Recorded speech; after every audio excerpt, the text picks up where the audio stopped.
ദൈവമക്കളെ, ഇന്ന് നാം കാണാൻ പോകുന്ന വചനഭാഗം സുഭാഷിതത്തിൻ്റെ പുസ്തകമാണ്, 13-ാം അധ്യായം.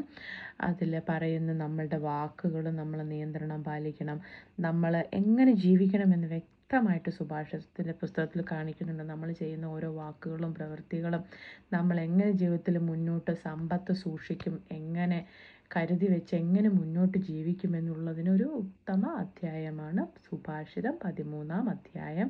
എല്ലാവരും അതൊന്ന് വായിക്കേണ്ടതാണ്. പ്രഭാതത്തിൽ നമ്മുടെ ജോലി തുടങ്ങുന്നതിന് മുൻപ്, ജോലിക്ക് പോകുന്നവരാണെങ്കിൽ അതിനൊക്കെ മുമ്പ് ഇതെല്ലാം വായിച്ച് മനസ്സിലാക്കിയിരിക്കണം. നമ്മൾ ആരോട് എവിടെയൊക്കെ സംസാരിക്കുന്നു, എങ്ങനെയൊക്കെ പെരുമാറണം, എന്തെല്ലാം കാര്യങ്ങളൊക്കെ ചെയ്യണം, നമ്മുടെ സമ്പാദ്യം അല്ലെങ്കിൽ നമ്മുടെ സാലറിയൊക്കെ കിട്ടുന്നില്ല, അതൊക്കെ എങ്ങനെ സൂക്ഷിക്കണം, എങ്ങനെയാണ് ജീവിക്കേണ്ടതെന്ന് ഈ വചനഭാഗം നമുക്ക് ഓരോ ഘട്ടത്തിലും നമുക്ക് പറഞ്ഞു തരും. അപ്പം നമ്മൾ രാവിലെ ഇതൊക്കെ വായിച്ച് ഗ്രഹിച്ച് ദൈവത്തോട് സമർപ്പിച്ച് പോവുകയാണെങ്കിൽ നമുക്ക് ജീവിതത്തിൽ ഒരുപാട് നേട്ടങ്ങളുണ്ടാകും.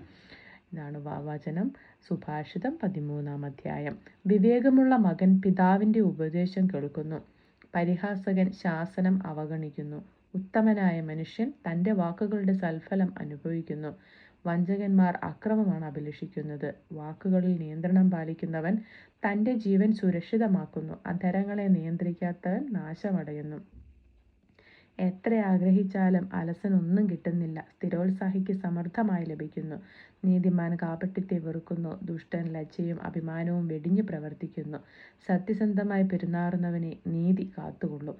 ദുഷ്ടനെ പാപം നിലം പതിപ്പിക്കുന്നു. ഒരുവൻ ധനികനെന്ന് നടിക്കുന്നു, എങ്കിലും അവന് യാതൊന്നും ഇല്ല. അപരൻ ദരിദ്രനെന്ന് നടിക്കുന്നു, എങ്കിലും അവന് ധാരാളം സമ്പത്തുണ്ട്. ജീവൻ വീണ്ടെടുക്കാനുള്ള മോചനദ്രവ്യമാണ് മനുഷ്യന് സമ്പത്ത്. എന്നാൽ ദരിദ്രന് മോചനത്തിന് മാർഗമില്ല. നീതിമാന്റെ ദീപം തെളിഞ്ഞു പ്രകാശിക്കും, ദുഷ്ടന്റെ വിളക്ക് അണഞ്ഞുപോകും. താന്തോന്നികൾ ഔദത്യ നിമിത്തം കലഹമുണ്ടാക്കുന്നു. ഉപദേശം സ്വീകരിക്കുന്നവരോട് കൂടെയാണ് വിവേകം. അനായാസമായി നേടിയ സമ്പത്ത് ക്ഷയിച്ചു പോകും. അല്പാൽപമായി കരുതി വയ്ക്കുന്നവൻ അത് വർദ്ധിപ്പിച്ചുകൊണ്ടിരിക്കും. സഫലമാകാൻ വൈകുന്ന പ്രതീക്ഷ ഹൃദയത്തെ വേദനിപ്പിക്കുന്നു. സഫലമായി കഴിഞ്ഞ ആഗ്രഹം ജീവന്റെ വൃക്ഷമാണ്. ഉപദേശം നിന്ദിക്കുന്നവൻ തനിക്ക് തന്നെ നാശം വരുത്തി വയ്ക്കുന്നു. കൽപ്പന ആദരിക്കുന്നവന് പ്രതിഫലം ലഭിക്കും. ജ്ഞാനിയുടെ ഉപദേശം ജീവന്റെ ഉറവയാണ്. മരണത്തിന്റെ കെണിയിൽ നിന്ന് ഒഴിഞ്ഞു മാറാൻ അത് സഹായിക്കുന്നു. സദ്ബുദ്ധി പ്രീതി ജനിപ്പിക്കുന്നു. അവിശ്വസ്തരുടെ മാർഗം അവർക്ക് നാശം വരുത്തുന്നു. വിവേകി എന്തും ആലോചനയോടെ ചെയ്യുന്നു. ഭോഷനാകട്ടെ തൻ്റെ ഭോഷത്വം തുറന്നു കാട്ടുന്നു. ഔചിത്യമില്ലാത്ത ദൂതൻ ആളുകളെ കുഴപ്പത്തിലാഴ്ത്തുന്നു. വിശ്വസ്തനായ സന്ദേശവാഹകൻ രഞ്ജനം കൈവരുത്തുന്നു. ഉപദേശം അവഗണിക്കുന്നവന് ദാരിദ്ര്യവും അപമാനവും നേരിടുന്നു. ശാസനം ആദരിക്കുന്നവൻ ബഹുമാനിക്കപ്പെടുന്നു. നിറവേറിയ അഭിലാഷം ആത്മാവിന് മാധുര്യമേറ്റുന്നു. തിന്മ വിട്ടൊഴിയുന്നത് ഭോഷർക്ക് അഹിതമാണ്. വിവേകികളോട് സംസർഗം ചെയ്യുന്നവൻ വിവേകിയായി തീരുന്നു. ഭോഷരുമായി കൂട്ടുകൂടുന്നവന് ഉപദ്രവം നേരിടും. പാപികളെ ദൗർഭാഗ്യൻ പിന്തുടരുന്നു. നീതിമാന്മാർക്ക് ഐശ്വര്യം പ്രതിഫലമായി ലഭിക്കുന്നു. ഉത്തമനായ മനുഷ്യൻ തൻ്റെ അവകാശം തലമുറകളിലേക്ക് കൈമാറുന്നു. പാപിയുടെ സമ്പത്ത് നീതിമാന്മാർക്കായി സംഭരിക്കപ്പെട്ടതാണ്. ദരിദ്രരുടെ കയ്യിൽ തരിശുനിലം ധാരാളം ആഹാരം ഉൽപ്പാദിപ്പിക്കുമായിരുന്നു. എന്നാൽ നീതികെട്ടവൻ അത് കൈക്കലാക്കി തരിച്ചിടുന്നു. മകനെ ശിക്ഷ കൂടാതെ വളർത്തുന്നവൻ അവനെ വെറുക്കുന്നു. സ്നേഹമുള്ള പിതാവ് അവന് ശിക്ഷണം നൽകാൻ ജാഗരൂകത കാട്ടുന്നു.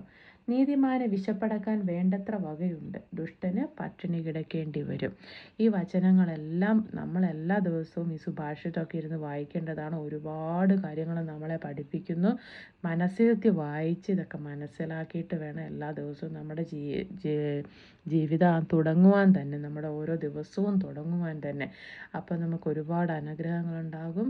നല്ല നല്ല ഉപദേശങ്ങൾ കിട്ടും. നല്ല നല്ല വചനങ്ങൾ നമ്മുടെ മനസ്സിൽ പതിയും. അതനുസരിച്ച് ജീവിക്കുകയാണെങ്കിൽ ധാരാളം അനുഗ്രഹമുണ്ടാകും. എല്ലാവരെയും ദൈവം അനുഗ്രഹിക്കട്ടെ. എൻ്റെ ചാനൽ ഇഷ്ടപ്പെട്ടെങ്കിൽ എല്ലാവരും ലൈക്ക്, ഷെയറും സബ്സ്ക്രൈബും ചെയ്യണമെന്ന് ചെയ്ത് തന്നെ ഒന്ന് സപ്പോർട്ട് ചെയ്യണമെന്ന് അപേക്ഷിക്കുന്നു. ആമേൻ.